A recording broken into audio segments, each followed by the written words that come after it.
साहब नमस्ते। नमस्कार। दोस्त साहब क्या बात है साहब, भाभी जी घर पे नहीं है क्या? वो मायके गई हुई है। अच्छा, वही तो हम सोचे आपके दर्शन तभी होते थे जब दूध के बिल देने पड़ते थे। और तुम्हारे बाल बच्चे सब ठीक ठाक है ना? भगवान की कृपा है साहब। ठीक है। साहब पर्ची साहब। दूध का बिल है क्या? नहीं साहब, ये तो आपके दरवाजा के नीचे पड़ा रहा।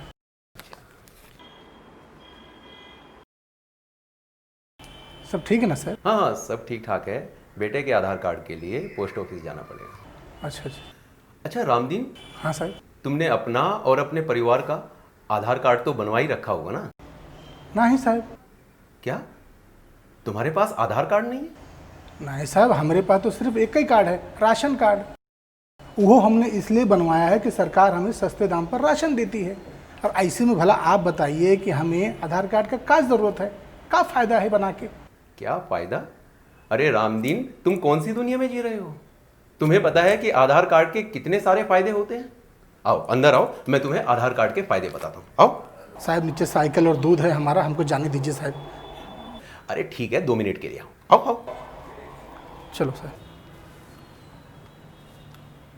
आधार कार्ड की सबसे बड़ी विशेषता यह है कि वो जाति, धर्म, पंथ और भूगोल के आधार पर किसी भी तरह का वर्गीकरण नहीं करता है। अगर आपके पास आधार कार्ड है तो आप इस देश के नागरिक माने जाएंगे। आधार कार्ड बनाने में कोई खर्चा भी नहीं होता है, आप उसे फ्री में बनवा सकते हैं। आप अपने किसी नज़दीकी आधार कार्ड सेंटर जाकर उसे आसानी से पा सकते हैं। आधार कार्ड के जरिए कोई भी व्यक्ति सरकारी और गैर सरकारी योजनाओं का लाभ उठा सकता है। तुम्हारा दूध का कारोबार है ना, तो तुम्हारा बैंक में खाता तो होगा ही। नहीं साहब, हमारा कैश का सब धंधा है ना, तो इसलिए बैंक में खाता खोलने की ज़रूरत ही नहीं है। अरे प्रधानमंत्री जनधन योजना के समय इतने सारे खाते खोले गए हैं, तब भी तुमने अपना खाता नहीं खुलवाया? अरे साहब हम गए थे, हमको इतना सारा, हमको क्या काम मांगा, ये लाओ वो लाओ, तो वो हिसाब से हम छोड़ ही दिए फिर। चलो, आधार कार्ड का ये भी एक फ़ायदा है कि आप आधार कार्ड के ज़रिए किसी भी बैंक में अपना खाता खुलवा सकते हैं। और अगर आपको गैस सिलेंडर पर कोई सब्सिडी मिलती है तो सब्सिडी की राशि सीधे आपके बैंक खाते में ट्रांसफ़र की जा सकती है। और अगर कोई व्यक्ति पेंशन पाने का हकदार है तो उसे अपने आधार कार्ड क्रमांक को सीधा संबंधित विभाग से रजिस्टर्ड कराना पड़ेगा और उसके बाद पेंशनकर्ता आराम से अपने बैंक से पैसा निकाल सकता है। अगर कोई पासपोर्ट बनवाना चाहता है तो उसके लिए भी आधार कार्ड की ज़रूरत पड़ती है, और आजकल तो पासपोर्ट सिर्फ 10 दिन के अंदर बन जाता है।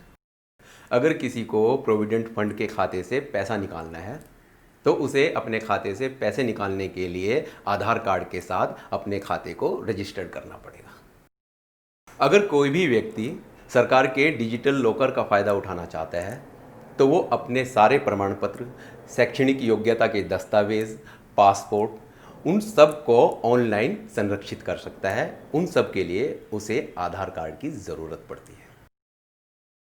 यही नहीं, छात्रों की छात्रवृत्ति और मनरेगा में काम करने वाले मजदूरों की मजदूरी आधार कार्ड के ज़रिए सीधे उनके खाते में ट्रांसफ़र की जा सकती है। और अगर कोई स्टॉक मार्केट में निवेश करना चाहता है तो आधार कार्ड के ज़रिए आराम से स्टॉक मार्केट में निवेश कर सकता है। आधार कार्ड को वोटर आईडी, पैन कार्ड, इन सब के साथ तो लिंक कर दिया गया है। आधार कार्ड की अनिवार्यता लगभग हर जगह कर दी है, जैसे आयकर रिटर्न भरना, प्राथमिक चिकित्सा, नर्सरी में एडमिशन, नया सिम कार्ड लेना, प्रॉपर्टी का रजिस्ट्रेशन कराना है, तो वहाँ पर भी आपको आधार कार्ड की ज़रूरत पड़ेगी। और अब किसी भी व्यक्ति को इन सब चीज़ों को करवाने के लिए या लेने के लिए ना तो लाइन में लगने की ज़रूरत है, ना महीनों इंतज़ार करने की ज़रूरत है, और ना ही किसी दलाल के चक्कर में पड़ने की ज़रूरत है।